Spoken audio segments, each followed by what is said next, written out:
Sensitive little bitch, huh? Fat-faced bitch!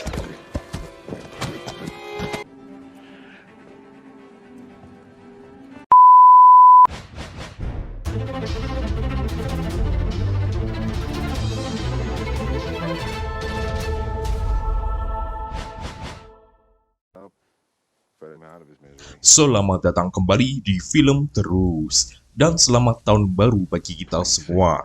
Semoga resolusi yang diharapkan bisa tercapai di tahun baru ini ya.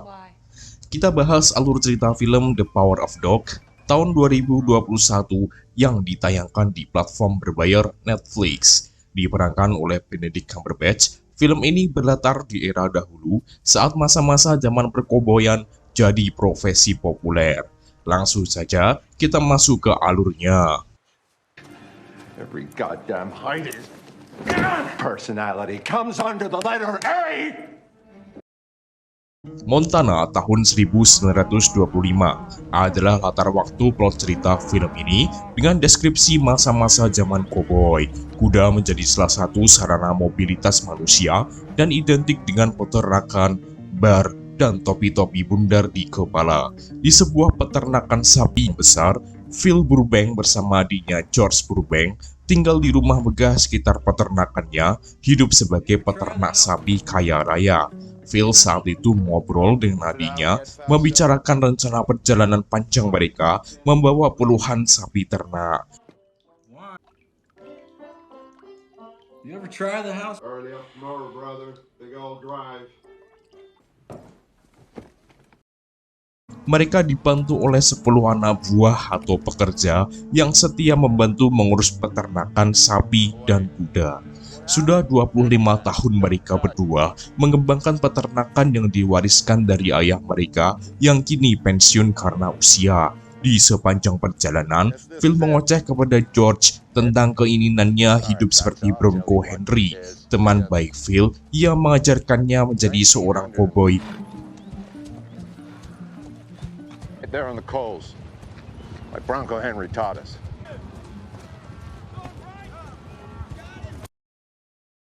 Adegan lain memperlihatkan seorang remaja laki-laki bernama Peter Gordon yang tengah membuat bunga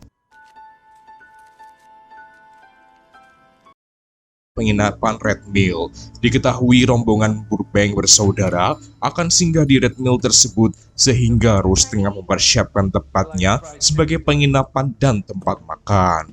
Ibunya memuji bunga imitasi karya anaknya tersebut dan segera memindahkan barang Peter ke gudang karena kamar tersebut akan dijadikan tempat menginap rombongan Burbank.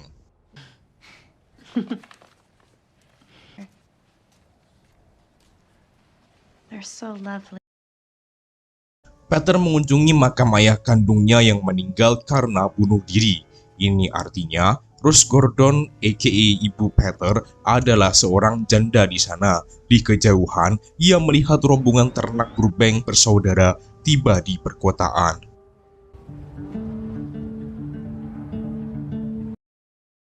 Sebelum makan di Red Mill, Phil dan anak buahnya masuk ke sebuah bar untuk penghormatan kepada mendiang Bronco Henry.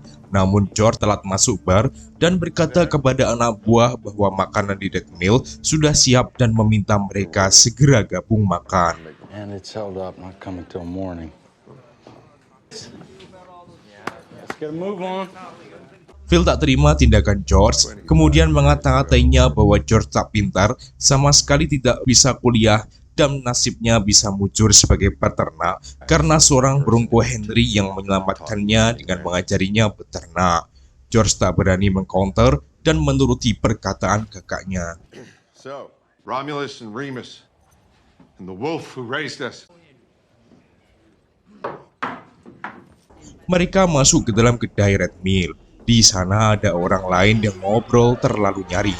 Hal tersebut sungguh annoying bagi si Phil. Phil kemudian mengambil bunga imitasi yang dibuat Peter tadi dari vas. Ia kemudian penasaran siapa wanita yang bisa membuat bunga imitasi tersebut. I wonder What little lady made... Peter yang berada di sana membantu melayani tamu menjawab bahwa bunga tersebut adalah karyanya. Mendengar hal tersebut, Phil melongo malah menyindirnya dengan berkata bahwa bunga tersebut mirip seperti aslinya. Ia pun juga mengejek gestur Peter yang membawa celemek di lengannya. Maksudnya ini, si Phil ini mengatai Peter sebagai bocah laki-laki melambai gitu. Seketika para anak buah Phil tertawa puas dengan sindiran bosnya itu. For the drip.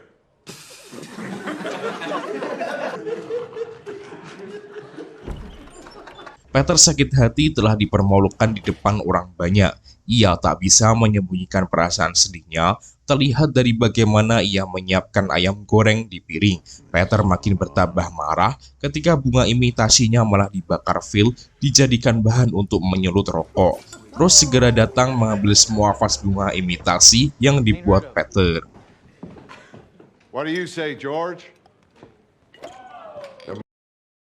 Di satu waktu, seorang tamu memainkan piano otomatis dengan riang dan menimbulkan suara-sorakan di sana. Phil yang terganggu malah marah dan segera menegur si tamu tersebut untuk diam dan mematikan piano otomatis tersebut. Cut that down or I will!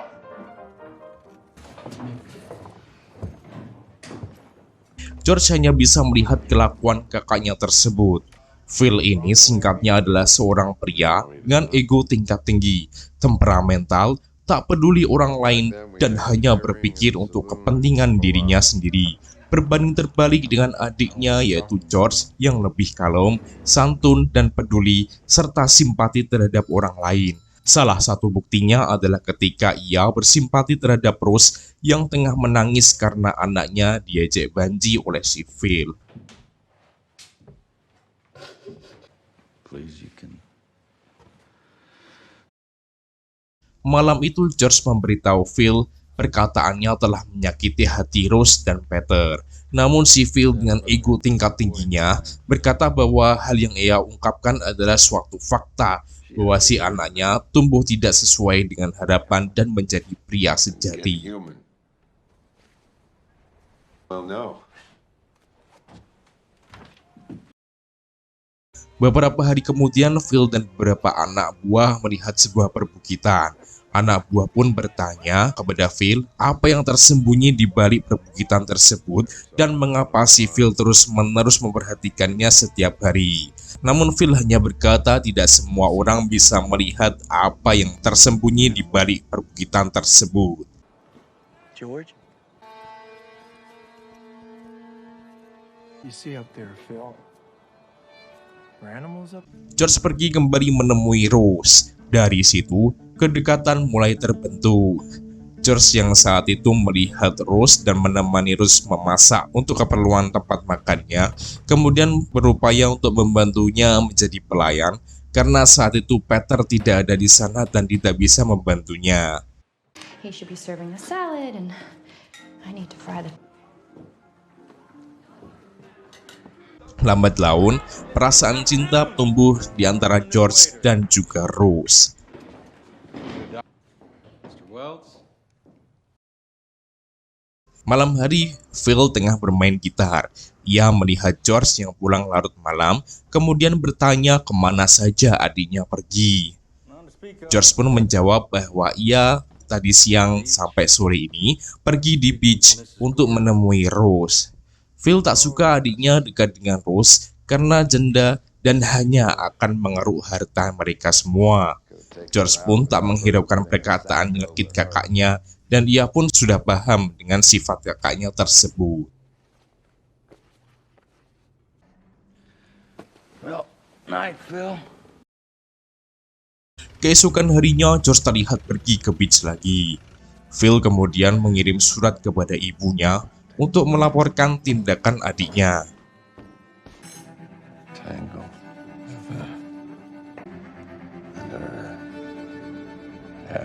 Di satu kesempatan, George bilang kepada Phil bahwa ia sudah merencanakan pernikahan dengan Rose. Rose? We're married Sunday. Dia pun kembali melanjutkan bahwa Rose telah menjual rumahnya di beach. Mendengar hal tersebut, Phil begitu marah melampiaskannya ke salah satu kudanya. Wah, dasar psycho emang. Hari itu adalah hari kepindahan Rose ke rumah Burbank. Sementara Peter baru menyusul beberapa hari kemudian untuk menjalani kuliahnya di asrama. Di perjalanan, George yang resmi menjadi suami Rose sudah membuat banyak rencana untuk mereka berdua ke depannya. Di satu kesempatan, ia pun berkata kepada Rose bahwa ia bersyukur kini dirinya tak merasa kesepian lagi.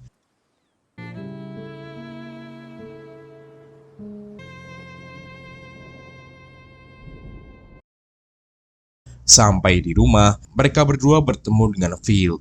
Tak segan-segan, Phil mengatai Rose sebagai wanita penipu murahan dan tak pernah menganggapnya sebagai adik iparnya. Rose berusaha tegar dan tabah di hari pertamanya di rumah. Your brother. You're a cheap schemer.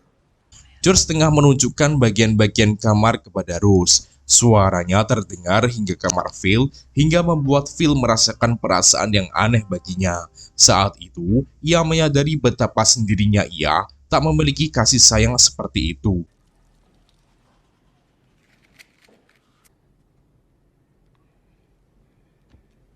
Ia pun kemudian menuju ke dalam gubuk ternak membersihkan pelana kuda milik Bronco Henry untuk bernostalgia. Ia juga berendam di dalam kolam air rahasianya seorang diri sambil merenungkan apa yang ia pikirkan. George memberi kejutan Rose berupa mini grand piano baru yang kemudian ia pasang di ruang tamu. Hal itu sebagai hadiah untuk Rose supaya bisa berlatih piano dengan lebih sering. Baby grand. Oh no, it's too good. Play, Rose. I should like to. Easy. Rose kemudian berlatih keras untuk menampilkannya di hadapan gubernur dan istrinya yang rencananya akan datang di perayaan kecil-kecilan di rumah. Ia menyadari Phil kembali dari luar dan telah masuk serta diam-diam memperhatikan Rose yang tengah asyik berlatih. Perasaan Rose malah menjadi kacau dan latihannya jadi terganggu karena bayang-bayang Phil. Apalagi Phil yang berusaha untuk memecah konsentrasi Rose dengan gitarnya.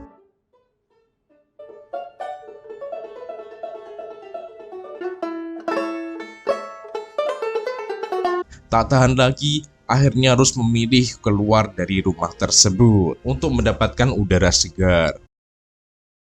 George mendatangi Phil yang tengah memotong kulit sapi. Ia dengan halus menyuruh Phil untuk mandi supaya istri gubernur mau bertemu dengan Phil dan merasa nyaman di perayaan kecil-kecilannya. Come on, partner. Hibbs will be here for dinner and come to the table without a wash-up. George dan Rose menjemput ayah dan ibu George di stasiun kereta api. Kemudian di rumah juga sudah dipersiapkan hidangan beserta perabotannya untuk perayaan nanti malam.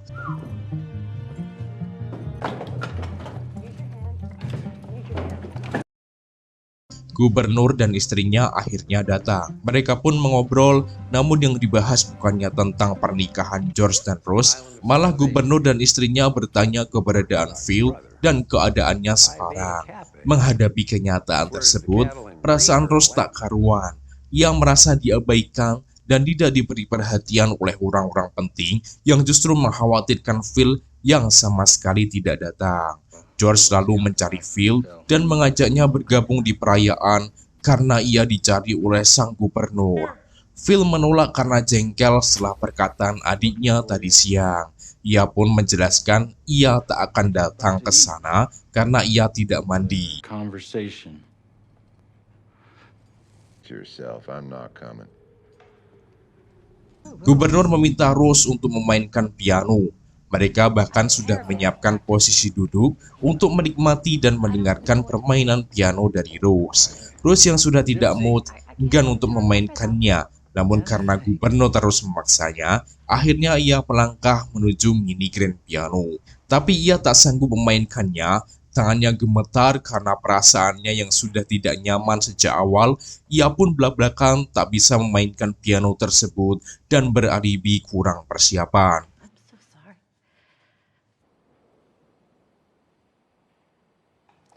I'm so sorry.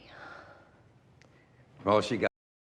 Phil tiba-tiba muncul dan menyindir Rose bahwa sebenarnya Rose sudah berlatih piano cukup keras. Rose tambah sakit hati, kemudian meminta maaf kepada gubernur atas tindakannya yang membuatnya tidak nyaman. Gubernur memakluminya dan segera pamit dari rumah Burbank. Lovely evening.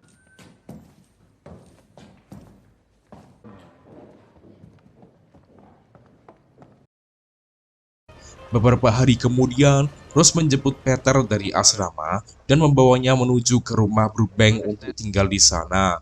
Phil tengah mengebiri 1.500 ekor sapi bersama anak buahnya, sementara George membantu mendata jumlah sapi yang sudah selesai dikerjakan.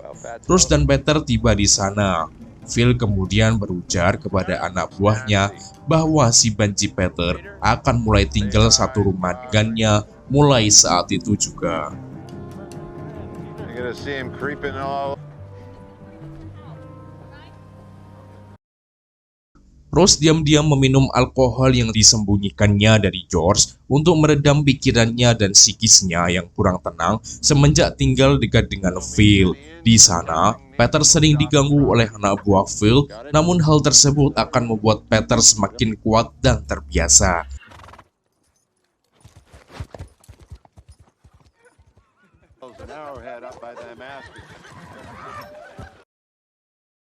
Di satu kesempatan, Peter berhasil menangkap seekor kelinci melalui alat jebakan yang ia buat. Ia kemudian membedah kelinci tersebut di dalam kamarnya.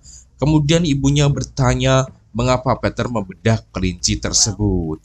Peter menjawab ia harus membedahnya sebagai langkah latihan jika ia berkeinginan untuk menjadi seorang dokter bedah kelak di kemudian hari. Rose mengalami migrain hebat saat tengah berekreasi di halaman rumah. Hal tersebut karena kondisi mentalnya akibat keberadaan Phil yang membenci keberadaan Rose di sana dan memberikan perasaan tidak nyaman terhadapnya. Sampai-sampai Rose meneguk alkohol sisa di belakang rumah. Phil dari jendela kamarnya melihat tindakan Rose tersebut.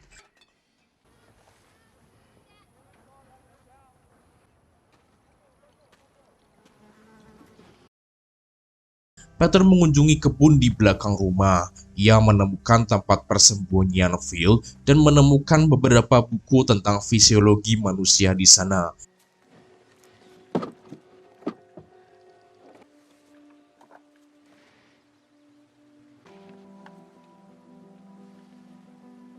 Ia pun menyadari keberadaan Phil yang tengah berendam di dalam kolam dekat sana. Phil sadar Peter berada di sana dan segera mengusirnya keluar menjauh dari tempatnya. Peter berkeliling melihat anak buah Burbank bersaudara bekerja di kebun. Ia kemudian dipanggil oleh Phil dan diajak ngobrol. Di sana Peter memberanikan diri dan terlihat tak lagi canggung dan takut menghadapi Phil. Mr. Burbank? Phil dengan sesumbar ingin mengajari Peter menjadi koboi dan laki-laki yang sesungguhnya. Ia menunjukkan cara mengepang kulit sapi menjadi sebuah tali khas koboi.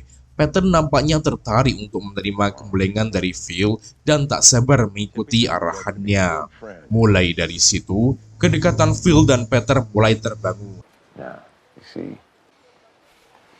I'm gonna finish this rope and. Thank you. Phil?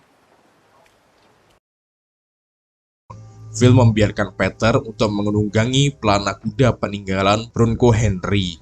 Ia berujar, jika seseorang menaiki pelana tersebut, semua ilmu berkuda akan terserap kepada penunggangnya. Ia pun meminta Peter untuk menyiapkan sepatu bot untuk pelatihannya. Yep. You got any boots? Phil bercerita tentang suatu ekspedisi oleh Louis dan Clark yang berada di perbukitan yang terhampar di belakang rumah. Di sana, kemungkinan menjadi tempat harta karun berupa emas dari ekspedisi tersebut di zaman dahulu. Oleh itu, Phil berkeinginan mengajak Peter suatu saat nanti untuk pergi ke bukit tersebut menyusuri setiap sudutnya. To the end. Let's say just you and me go out for a couple of days. Phil pun menunjukkan bahwa tidak setiap orang bisa melihat apa yang ditunjukkan oleh perbukitan tersebut dari kejauhan. A barking dog. Namun ternyata Peter bisa paham maksud dari Phil dan bisa melihat gambaran anjing menyala yang terbentuk dari struktur perbukitan tersebut. Phil begitu terkejut dan menyadari bahwa Peter bukan bocah laki-laki sembarangan, karena baginya hanya orang tertentu yang bisa melihat hal tersebut, bahkan anak buahnya pun tidak ada satu yang paham. Rose sebagai ibu khawatir melihat anaknya yang semakin lama semakin akrab dengan Phil. Ia takut jika anaknya terpengaruh sifat tak baik dari Phil. Peter mencoba menghibur ibunya itu dan meyakinkannya bahwa ia akan baik-baik saja dan sebisa mungkin membantu ibunya hidup dengan lebih tentram dan damai. We're not. I'll see you don't have to do it. Hari itu, Peter belajar menunggangi kuda dengan disaksikan oleh Phil dan anak buahnya. Banyak anak buahnya yang mencoba menyusul Peter karena khawatir berbahaya, namun dicegah oleh Phil dan meminta membiarkannya belajar di alam bebas. Di suatu kesempatan, Peter mencoba menyusuri perbukitan seorang diri, melewati jalan menanjak dan melalui jalan yang menurun tajam.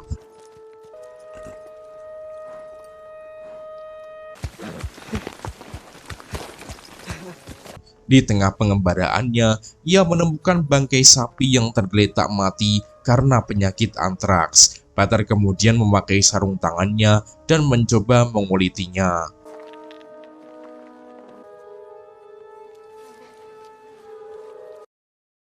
Peter menemani Phil memasang patok di suatu dataran luas. Di sana, mereka menemukan seekor kelinci. Hey, my pal.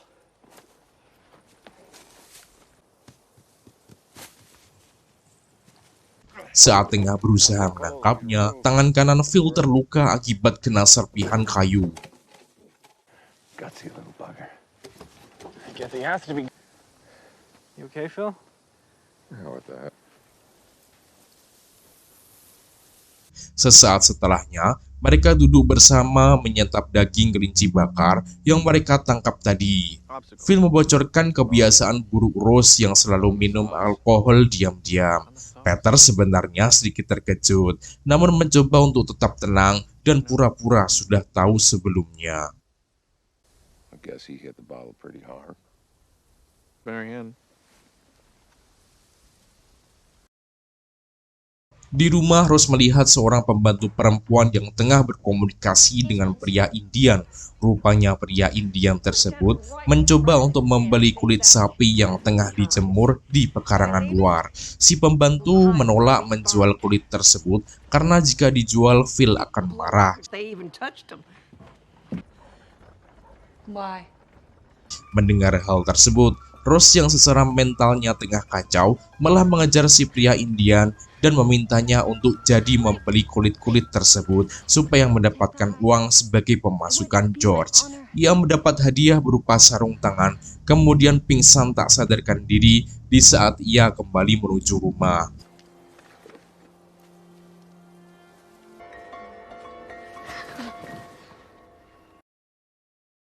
Menemukan istrinya pingsan dari para pembantu, George segera menggotong Rose kembali ke kamarnya. Ia berusaha menenangkan istrinya tersebut. Sorry, sir.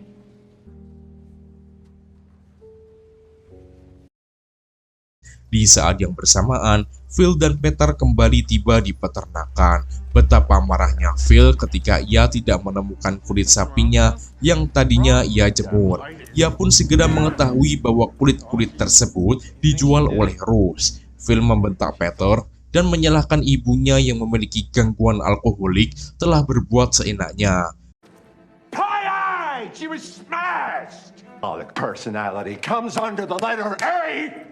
George mendatangi Phil berusaha minta maaf atas nama istrinya dan memberi alasan bahwa Rose sedang tidak sehat. Phil yang sangat butuh kulit tersebut tetap tak bisa menerima tindakan Rose begitu saja. Untungnya, George tidak tersulut emosi dan tetap tenang. Oh, I apologize. Peter diam-diam memeriksa kulit yang ia dapatkan dari sapi yang terkena antraks di perbukitan. Ia kemudian menawarkan kulit temuannya tersebut kepada Phil untuk dipakainya membuat tali. Phil yang tadinya masih dalam puncak amarah akhirnya mereda mendengar tawaran dari Peter. Ia kemudian berterima kasih kepada Peter karena telah bermurah hati memberikan kulit sapi miliknya. Tell you something. Malam itu, Peter menemani Phil menyelesaikan kepangan tali. Dengan tangan kosong yang terluka tanpa sarung tangan, Phil mencuci kulit sapi di bawah genangan air. Nah, di sini harap kalian ingat ya, karena ini akan menjadi alasan kunci kejadian di akhir film nanti, oke? Phil terus menganyam supaya keesokan harinya, tali yang ia impikan siap untuk dipakai.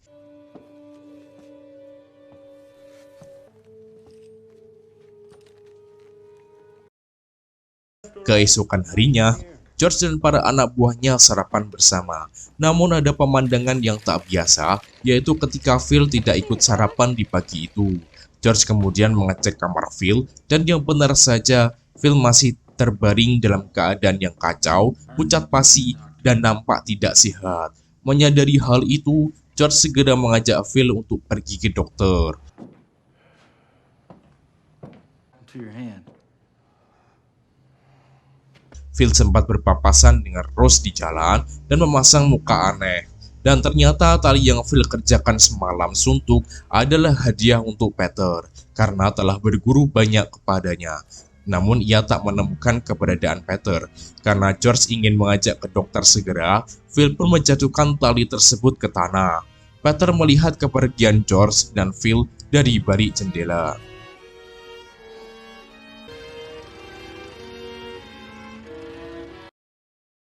Plot yang sangat mengejutkan pun terjadi ketika kita dibawa ke sebuah tempat penyediaan peti mati, di mana George tengah memilah-milahnya.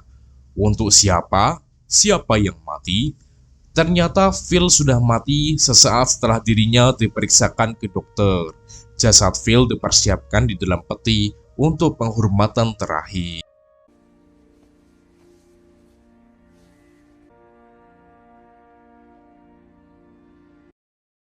Banyak orang yang datang di upacara penghormatan, termasuk ayah dan ibu George yang kini mulai menerima keberadaan Rose di rumah. George tampak terpukul dengan kepergian kakaknya yang tiba-tiba.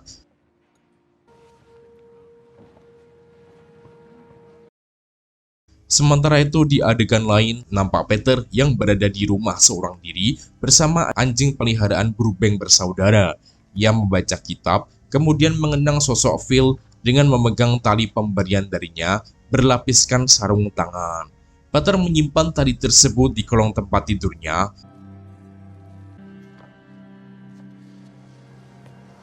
Lantas ia melihat pemandangan kebahagiaan yang dipancarkan oleh George dan ibunya, Rose. Film pun selesai. Jadi kenapa Phil tiba-tiba mati? Diperlihatkan bahwa sebelum kematiannya, Phil tampak sangat sakit dan didukung gejala yang diderita Phil sebelum kematiannya, yaitu berupa kejang-kejang. Dikatakan bahwa kemungkinan Phil terkena antraks. Namun George kurang yakin karena Phil selama ini enggan mengurus sapi yang sakit. Nah, jawabannya memang tepat. Si Phil ini terkena antraks. Bagaimana bisa? Selain wajah pucat pasi dan gejala kejang hebat, adegan yang mendukung Phil awal terkena antraks adalah saat ia mencuci kulit sapi milik Peter tanpa sarung tangan dan ada luka terbuka di punggung tangannya. Apalagi ia memasukkannya dalam redaman air. Seperti kita ketahui bahwa kulit sapi milik Peter adalah dari sapi yang mati terkena antraks, sehingga bakteri antraks yang ada di kulit sapi menular melalui air rendaman dan masuk ke luka terbuka Phil. Jadi mengapa Phil mati? karena ia tertular antraks. Sungguh ironi ya ketika ia selalu membuat lelucon tentang antraks, tapi ia mati karena antraks tersebut. Ya, semoga bisa menjadi bahan hiburan sekaligus mini pembelajaran buat kita ya. Tetap semangat, tetap stay tune ya.